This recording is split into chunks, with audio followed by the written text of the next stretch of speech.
Another student has posed a question and wants to know the difference between rhesus positive and rhesus negative, and antibodies and antigens. Welcome again.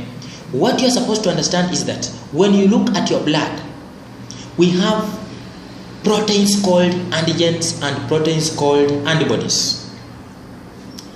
Antigens as proteins are the ones that determine the blood group of an individual. Antigens are found on the surface of red blood cells. Antibodies are found in the blood plasma. The rhesus factor or the rhesus antigens are found on the surface of your red blood cells. So, when a person is blood group A, that means the person has an antigen A on his red blood cells and an A written in capital, not in small.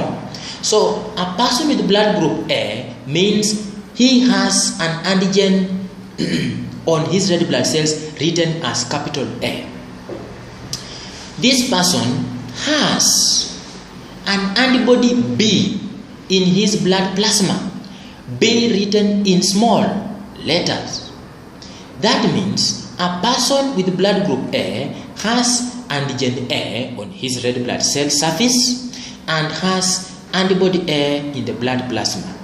That means your blood group is capital A for the antigen found on the surface of the red blood cells and antibody small letter B found in your blood plasma. It is not a must for you to have a rhesus factor or a rhesus antigen. That's why you can either be rhesus positive or rhesus negative. It is very, very important for you to know your blood group and be able to know if you are rhesus positive or rhesus negative. Another example, if a person is of blood group AB, that means the person has antigens capital A, capital B on his red blood cells and no antibody. I'll explain that in detail. If a person is of blood group B, that means the person has antigen B in capital on the red blood cells surface and antibody A in small in the blood plasma. I think that is very clear. That is very, very clear. Now, there's what you call blood transfusion. The student was asking to know who can donate blood and who cannot donate blood. When you are blood group A, it means that you are only able to understand that if you are the donor, you need to actually look at the antigen you are having in your blood group and look at the antibody the recipient is having in his blood group. A person with an antigen A, meaning a person of blood group A, cannot donate blood to a recipient or a person with an antibody A. The antigen of the donor must not be the same as the antibody of the recipient. It causes what you call agglutination. Agglutination means it causes what you call the clumping together of red blood cells, which can cause death. So, before any blood transfusion is done in a hospital, there are two things to look at, very important. Number one, look at the blood group and look at any infections or viral infections or bacterial infections that may be actually affecting the blood. You cannot transfer blood from a person who is HIV positive to an individual who is HIV negative. Is that possible? No. Number two, look at the type of blood in terms of the blood group. Is this person blood group A? Which antigen is there? Capital A. Now let me look at the recipient. Which antibody is there? Small a. The transfusion cannot take place. So look at the antigen of the donor and look at the antibody of the recipient. If they are the same, there will be no blood transfusion. Why? The blood will end up clumping together in terms of the red blood cells coming together and clumping together, which actually can lead to death, and that's what we call agglutination. Now, with the rhesus factor, there's a disease called erythroblastosis fetalis or hemolytic disease of the newborn.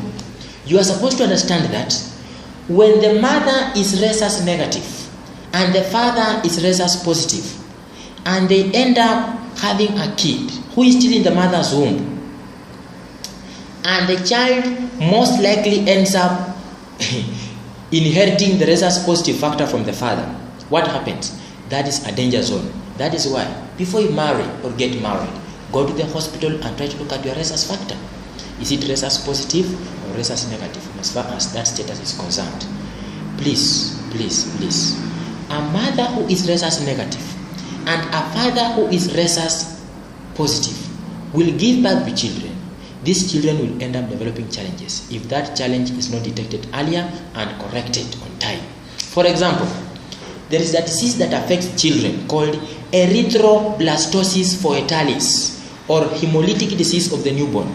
This is where, when a mother is rhesus negative and the father is rhesus positive, and they end up having a kid, or the mother ends up conceiving, if the mother carries the baby and the baby has acquired the rhesus positive from the father, you will realize that the antigens from the bloodstream of the child will move through the umbilical cord, through the umbilical artery, and be able to transfuse and enter the bloodstream of the mother. The antibodies of the mother, because she is rhesus negative, the antibodies of the mother will be able to actually see these antigens from the child as foreign substances. The bloodstream of the mother will end up having more antibodies being produced to counteract the antigens from the child. When the antibodies from the mother's bloodstream are passed again through that channel into the body of the child, there is a very serious antigen-antibody fight that takes place inside the body of the child. That actually leads to what we call even death. It is always good that the first child does not die, the child survives because of what? Because the amount of antibodies produced, as far as the first child is concerned, are not so large that may end up having adverse effects to the child. So the child may survive, but subsequent births are affected in a way that children may end up dying. There are cases where, if this thing is detected on time, we shall have what you call blood transfusion, where the child, after having stepped on earth, may have several blood transfusions, so that the red blood cells of the child are replaced by the new blood, so that the child may end up surviving. But this disease is very, very serious in even affecting the brain development and the whole life of the child. Take care. Take care. Try to look at your rhesus factor and the rhesus factor of your partner. It is for your safety. It is for the safety of your children. Thank you so much, and God bless you.